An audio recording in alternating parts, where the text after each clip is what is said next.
হচ্ছে ভোর 5:30 আর আমাদের ব্যালকনি থেকে ভিউটা দেখাচ্ছি। এখন সাংঘাতিক জোরে এখানে হাওয়া বলছে, তবে দেখি সানরাইজ হচ্ছে ওখানে খুব সুন্দর রাজহাঁস খেলা, এখান থেকে ভিউটা খুবই সুন্দর।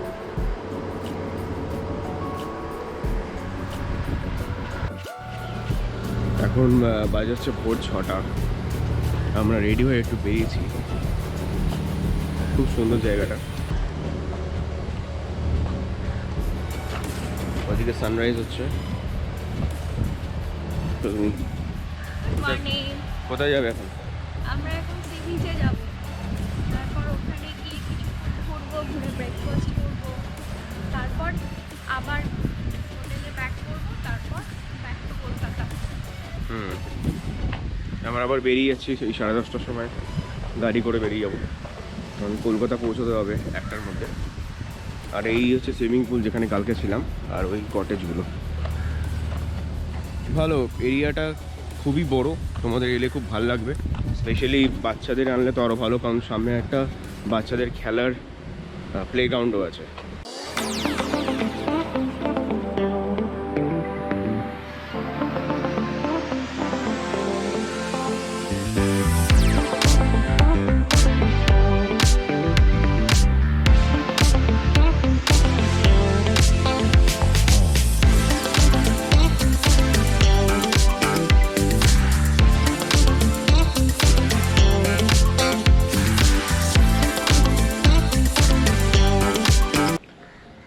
এটা হচ্ছে হোটেল দীপকের এন্ট্রান্সটা। এই আমরা এখন বিচের দিকে যাচ্ছি। টোটো টোটো, তোমরা যদি প্রাইভেট ভেহিকুলে এসে থাকো তাহলেও আমি সাজেস্ট করবো কি তোমরা টোটো নিয়ে ঘোরো, কারণ এরা লোকাল যে সাইট সিনগুলো আছে খুব সহজেই তোমাদের নিয়ে যেতে পারবে। যাচ্ছি বিচের দিকে, সানরাইজ দেখতে পেলাম না এখন। এটা হচ্ছে বিচ যাওয়ার রাস্তাটা, কিছু ফটো নেবো, কিছু ভিডিও করবো। এই যে গাইস এখানে লেখা আছে আই লাভ বকখালি। আমরা সত্যি বাঙালিরা বকখালি খুব পছন্দ করি, কারণ এটা হচ্ছে একটা খুব ফেমাস টুরিস্ট ডেস্টিনেশন বাঙালিদের জন্য। আমরা প্রায় উইকেন্ড, শনিবার হোক রোববার হোক ছুটি থাকলেই বকখালি চলে আসি, আর কোনো ছুটি কাটানোর জন্য খুব ভালো জায়গা। এইখানে এরকম চেয়ার ভাড়া করা যায়, 10 টাকা কত 1 ঘন্টা, না 1 ঘন্টা 10 টাকা করে। হ্যাঁ হ্যাঁ হ্যাঁ, এইটা দিয়ে দাও। হ্যাঁ, তো আমরা একটা চেয়ার নিলাম, বসার জন্য না, ব্যাগপত্র রেখে একটু ফটোশ্যুট করবো ওই জন্যে। তোমরা বন্ধুরা একটু যখন বকখালি বিচে আসবে একটু সামনের দিকে ডান দিকে চলে আসবে, এই জায়গাটা খুব ভালো একটা লোকেশন আছে।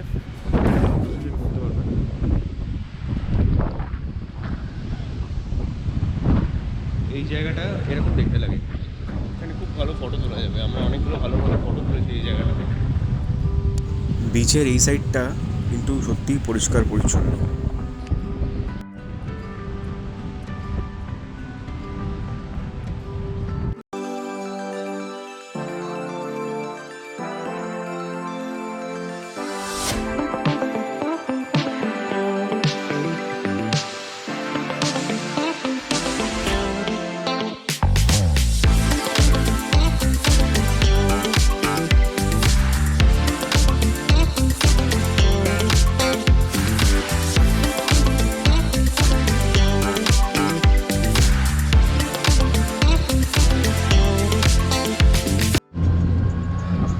প্রায় শেষ হয়ে গেছে, এখন একটু থেকে ঠান্ডা করা। বাইরের তাপটা তোমরা দেখতে পাচ্ছ, এই হচ্ছে পেপসি, আমি নিয়েছি মাউন্টেন ডিউ। খুব গরম বেড়ে গেছে এখানে, একটু চেঞ্জ হয়েছে। এখন আমরা যাচ্ছি হেনরি আইল্যান্ড, সাইড সিটগুলো করে নিই, আশেপাশে যা যা আছে। আপনার 2.5 কিলোমিটার চলে যেতে হবে। ও এখান থেকে শুরু এটা। আচ্ছা আচ্ছা আচ্ছা, এটা তো সুন্দরবনের মধ্যে পড়ে যাচ্ছে। সুন্দরবন এরিয়ার মধ্যে পড়ছে এটা, তাই না? মানে সুন্দরবনের সব রঙ আছে, বালি গোরান কেউ হ্যাঁ সামনেগুলো তো জলে ডুবে গেছে, দেখতে পাবে না। হ্যাঁ হ্যাঁ, চলে এসেছি হেনরি আইল্যান্ডের টিকিট কাউন্টারে। টিকিট 15 টাকা করে পার হেড। এখন তোমরা হেনরি আইল্যান্ডে থাকতে পারবে। এখানেও কটেজ পাওয়া যায়, ম্যাঙ্গো হেনরি।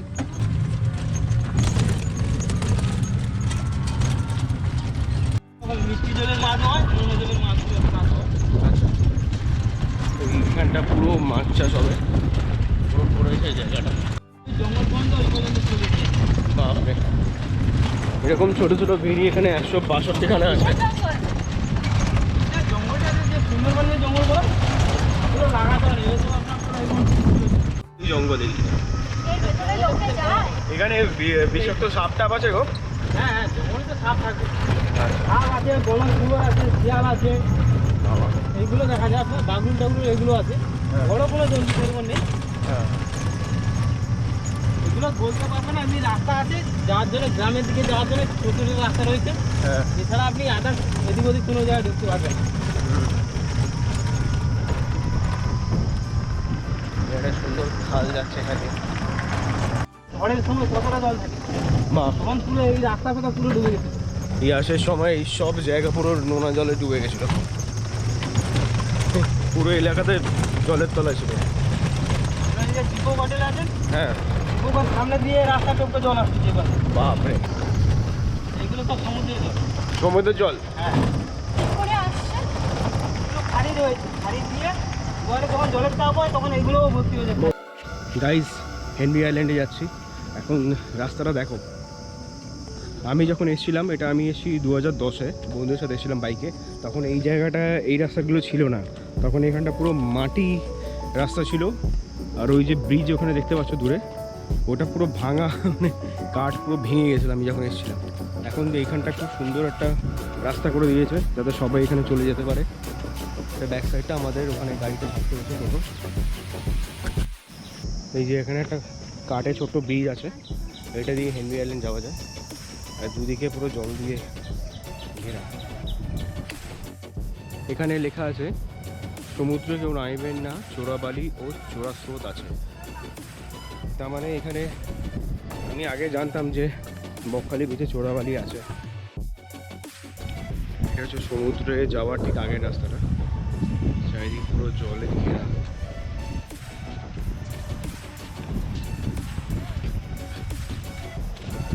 এই যে এই জঙ্গলটার ওপারেই হচ্ছে সমুদ্র, আর এখানে হচ্ছে তোমার হচ্ছে হেনরি আইল্যান্ড। হ্যাঁ, এখানটা পুরো জোয়ার যখন আসে জায়গাটা পুরো জলের তলায় চলে যায়। এই এসে গেছি হেনরি আইল্যান্ড, এখানেই শেষ। এবার সমুদ্র শুরু হচ্ছে। যদি এখানে বলা আছে যে এই সমুদ্রে নামা বারণ আছে। সত্যি বকখালি এসে যদি হেনরি আইল্যান্ড না আসতাম, তাহলে ট্রিপটা কীরকম অসমাপ্তই থেকে যেত। এটা হেনরি আইল্যান্ডের সাইডের সমুদ্রটা, এটা হচ্ছে হেনরি আইল্যান্ডের সাইড। খুবই ছোট্ট বিচ এটা, এখানে দেখতে পাচ্ছ। কিন্তু আমি যখন এসেছিলাম 2010 সালে, তখন বিচটা অনেক বড় ছিল।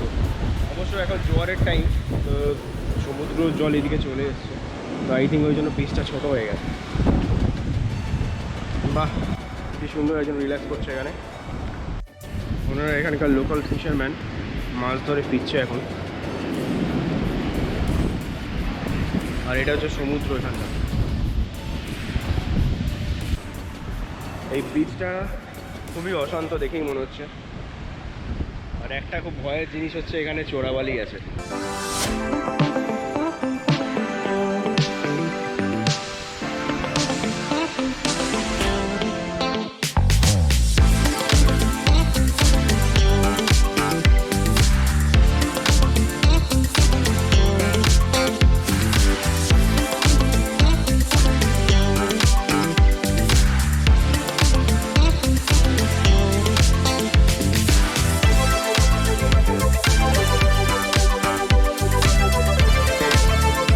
তবে আপনাদের বলে রাখি, এই বেনফিশ যাওয়ার রাস্তাটা খুবই এবড়োখেবড়ো। অতি অবশ্যই তোমরা চেষ্টা করো সকালবেলা, ভোরবেলা থেকে আসার বেনফিশে, কারণ এখানে সকালের দিকে ফিশারম্যানরা মাছ বিক্রি করে মহাজনদের কাছে, ওটা দেখার মতো।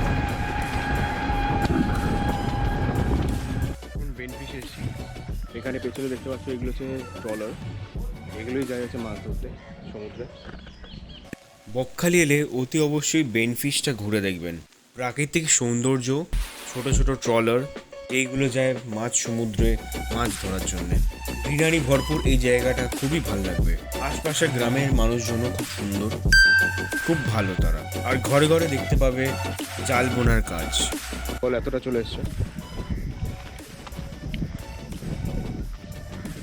অনেক জল আছে।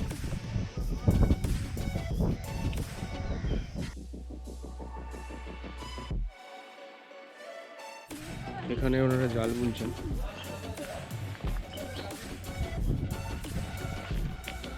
এই জাল বোনা হয়।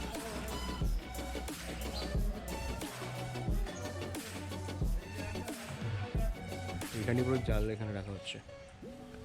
আমরা আবার হোটেলে ব্যাক করেছি। এবার তোমাদের দিয়ে দিই হোটেল দীপক নিয়ে একটা ছোট্ট রিভিউ। এই এরিয়াটা দেখতে পাচ্ছ, এটা হচ্ছে পুরো পার্কিং স্পেস। এখানে তোমরা গাড়ি রাখতে পারবে, অনেকটাই এরিয়া, কোনো অসুবিধা হবে না।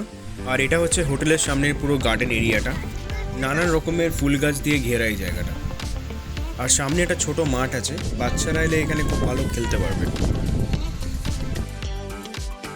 আর এই পার্কে তোমরা দোলনা, ঢেউ কুচকুচ আর স্লিপ পেয়ে যাবে বাচ্চাদের জন্য। এরিয়াটা খুবই বড়, আর সুইমিং পুলটা খুব সুন্দর এখানকার। প্রচুর ফুল গাছ আছে এখানে।